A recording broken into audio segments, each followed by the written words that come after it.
दोस्तों नमस्कार, मैं हूं अमित कुमार और आप देख रहे हैं दी भगवा।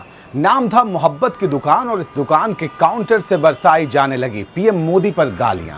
मां की गाली, वो भी प्रधानमंत्री मोदी को मां की गाली। हद है।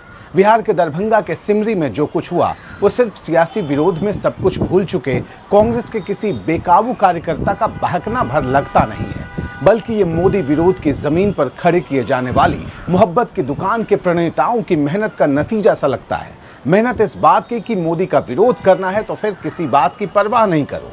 प्रधानमंत्री को लेकर तू तड़ाक की भाषा का इस्तेमाल राहुल गांधी खुद लंबे समय से करते हुए नजर आ रहे हैं। अब जब दरभंगा की घटना को लेकर राहुल और तेजस्वी यादव की पार्टी चौतरफा घिर गई है तो कांग्रेस के दिग्गज और आरजेडी के दिग्गज नेता ये समझाते हुए दिख रहे हैं कि भाषा का स्तर गिराने में तो खुद पीएम मोदी चैंपियन रह चुके हैं। कई उदाहरण भी गिना डाले, यानी मां की गाली की बात पर माफी और खेत जताने से आगे कांग्रेस आरजेडी गठबंधन के नेता कई बैरिकेड लगा देना चाहते हैं।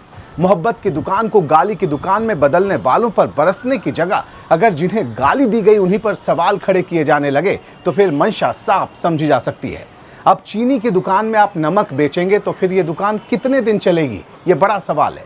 समझना मुश्किल नहीं है। कहने की बात इतनी भर है कि दरभंगा में कांग्रेस के मंच पर चढ़कर माइक के पास मुंह लगाकर अगर कोई सीधे पीएम मोदी को गालियां देने की इच्छा पूर्ति करने को आतुर दिखता है तो ये सिर्फ सियासी विरोध भर नहीं है, इसके पीछे गहरी नफरत की झलक मिलती है जिसके बीज काफी पहले से बोए गए थे और ये फसल मोहब्बत वाली तो कतई हो ही नहीं सकती। नतीजा सामने है, तभी तो कांग्रेस का पट्टा पहनकर उसके मंच से खुलेआम ऐसी गालियां दी गई। बहरहाल बिहार की पुलिस अपना काम कर रही है, लेकिन सियासी दल अपना काम कब करेंगे?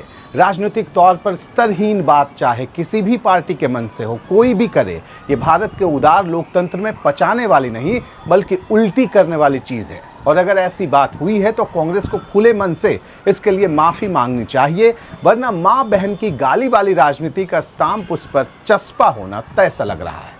बाकी सियासत है, इसमें शूल को फूल बनाने की कला पीएम मोदी से बेहतर कोई नहीं जानता। आगे राहुल गांधी की मर्जी। ऐसे उन्हें मौत के सौदागर और नीच वाले कांग्रेस नेताओं के नरेंद्र मोदी को लेकर दिए गए पुराने बयान तो याद होंगे ही, और उसका हश्र भी राहुल शायद भूले नहीं होंगे। इस बीच पप्पू यादव का एक बयान आया है। वो कह रहे हैं कि वोट चोरी के मुद्दे से ध्यान भटकाने के लिए बीजेपी ने अपने एजेंट को भेजकर ऐसा कुछ प्लान किया है। अब क्या ही कहा जाए। फिलहाल देखते रहिए दी भगवा। आपका शुक्रिया।